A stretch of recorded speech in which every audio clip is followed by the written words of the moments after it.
Thank you very much, Mr. President.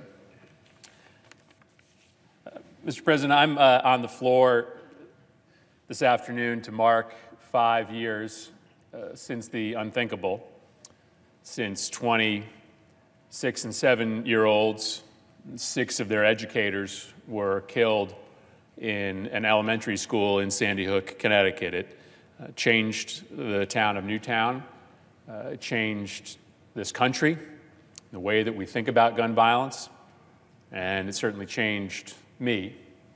So I want to just offer a few thoughts today as we once again memorialize those beautiful children whose lives were cut far, far too short. And it's easy to spend today, especially those of us who come from Connecticut, who are very intimately connected to the tragedy and to those families, to drown in sadness. And there's really no way to conceive of what it's like as a parent to lose a child that young in that manner, in 5 short minutes in a hail of bullets emanating from a tactical assault weapon. 20 kids who just walked into their classroom bright and cheery were gone. It's easy to hang your head thinking of all of the things that haven't happened. I've been down to this floor over 50 times, often at my wit's end, raising my voice at my colleagues in frustration at our quiet and unintentional endorsement of the slaughter that happens in this country because we haven't passed a single piece of legislation trying to make sense of our nation's gun laws. In fact, to the extent we've done changes in gun laws, it's compounded the problem, not remedied it. But I want to spend my brief time here today not focusing on the sadness of today. It's there, it's inescapable, not focusing on what we haven't done, but focusing on so many miracles, big ones and small ones, that have occurred in and around the lives of those that were affected in Newtown, Connecticut over the last 5 years. First, there are just these individual miracles that have happened within these families. Again, no one, very few people, understand the kind of crippling pain that comes with this loss.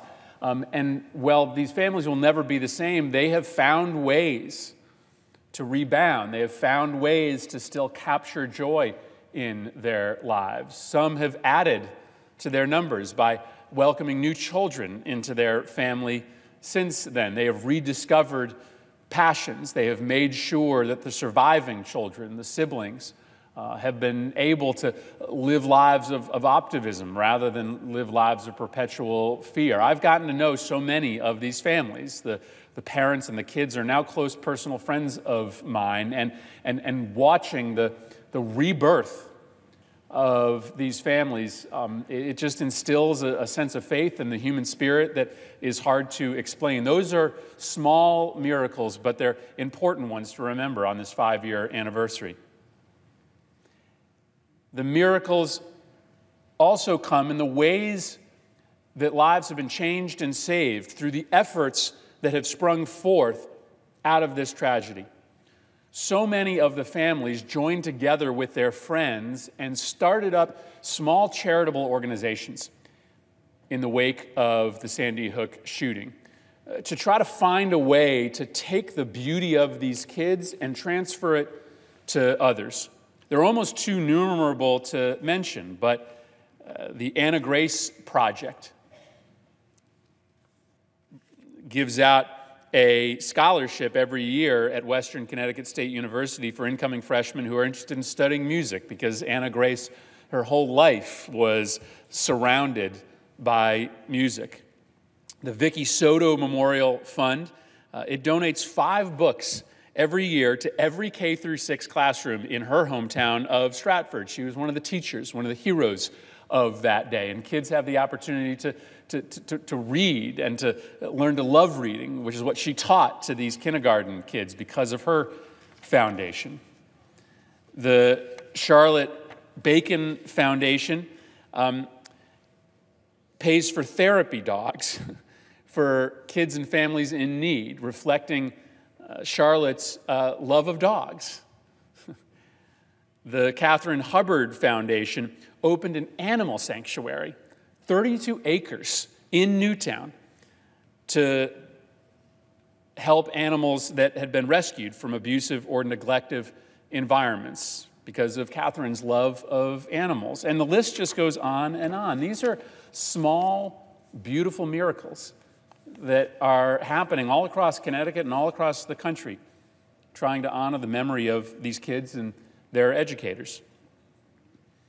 And then there are miracles that have happened in the context of public policy. I sat at the White House a year ago this week with a few of the Sandy Hook parents quietly in the back of an auditorium as President Obama signed into law the 2016 Mental Health Reform Act that would not have become law without the input and activism of the Sandy Hook parents and many other survivors of gun violence. Our gun violence problem is not a mental health problem per se. There's no inherent connection between mental illness and gun violence, but there's no mistaking that the shooter in Newtown, as has been the case in so many of other of these mass slaughters, had deep mental health problems that went untreated. There have been public policy victories. And so today, on the 5-year anniversary, I hope that my friends here will celebrate these small but meaningful miracles that have happened over the last 5 years. And I hope that you'll be reminded that we cannot take one day or one moment for granted. Those moms and dads who sent their kids to school that morning, they never imagined that that would be the last time that they would be able to interact with their child. And so none of us should think that we will have another chance to say what we want to say to somebody that we care about. None of us should think that we can put off saying, "I love you," for another moment. Those small things that we do for each other, they matter desperately. And I think about one story that I'll leave you with from that morning. Daniel Barden is one of the young boys killed in that elementary school. And his older brother went to school at a different time than he did. He'd get up earlier and he'd go down to the bus stop earlier than Daniel would. And so they normally wouldn't really see each other in the morning. And for some reason, the morning of the shooting at Sandy Hook, Daniel got up earlier than he normally did. And he saw that his brother was at the end of the driveway waiting for the bus. And he ran out of the house down the driveway to say goodbye to his brother. Goodbye for the day. It was just a small, tiny act of kindness that Daniel thought probably would be forgotten by his brother by the end of that day. But it has meant the world to that family.